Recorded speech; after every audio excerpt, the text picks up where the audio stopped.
जय सदाशिव। शिव की कृपा चैनल में आपका हार्दिक स्वागत है। परम पिता परमात्मा सदाशिव की असीम कृपा आप और आपके परिवार पर सदैव बनी रहे, इसी प्रार्थना के साथ आज जानेंगे कि संत कैसे होते हैं। एक राजा ने किस प्रकार से एक संत की परीक्षा ली। तो एक संत घूमते हुए एक राजा के राज्य में जाकर ठहर गए। राजा बड़ा प्रभावित हुआ, लेकिन राजा ने संत की परीक्षा लेने के लिए कुछ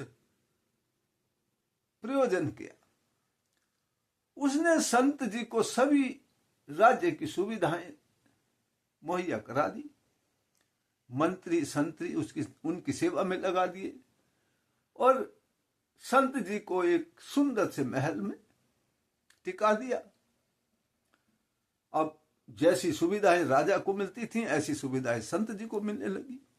संत जी रहते रहते काफी समय हो गया।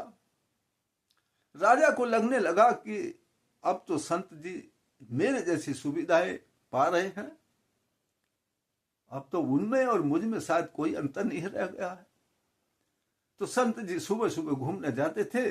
राजा भी एक दिन संत जी के साथ सुबह सुबह घूमने जाने लगे और घूमते हुए रास्ते में राजा ने अपनी इच्छा संत जी के सामने रख दी।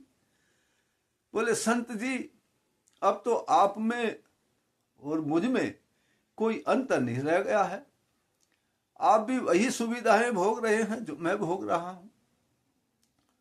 संत जी चुप रहे, आगे बढ़ते गए, आगे बढ़ते गए, घूमते गए, जंगल की तरफ निकल गए।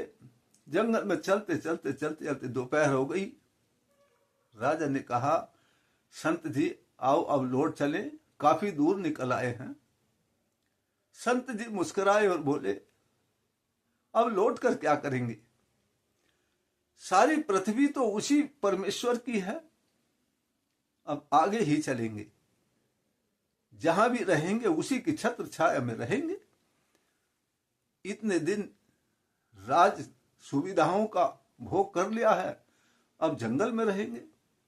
राजा ने कहा, संत जी ऐसा कैसे हो सकता है? मेरा तो सब कुछ राज्य में है, मेरे बच्चे, मेरी पत्नी, वो सब वहीं पर हैं और मैं तो किसी को राज्य का बाहर भी नहीं सौंपा है। मेरी प्रजा का क्या होगा? मेरे बच्चों का क्या होगा? मेरे राज्य का क्या होगा? मैं आपके साथ कैसे चल सकता हूं? मैं आपके साथ नहीं जा सकता। संत जी बोले, हे राजन, तुम में और मुझ में सिर्फ यही अंतर है, अभी भी वही अंतर है कि तुम राज्य के प्रति आसक्त हो, तुम बच्चों के प्रति आसक्त हो, सुख सुविधाओं के प्रति आसक्त हो, लेकिन मैं आसक्त नहीं हूं। संत के लिए तो मिल गया तो भी ठीक और नहीं मिला तब भी ठीक। मिल गया तो भोग लिया, नहीं मिला तो चल दिए। तो आप हे राजन, संत की तुलना अपने से नहीं कर सकते हो, क्योंकि आप आसक्त हो। संत निरासक्त होता है, वो किसी से बंधा नहीं होता है, वो किसी के प्रति आसक्ति नहीं रखता है।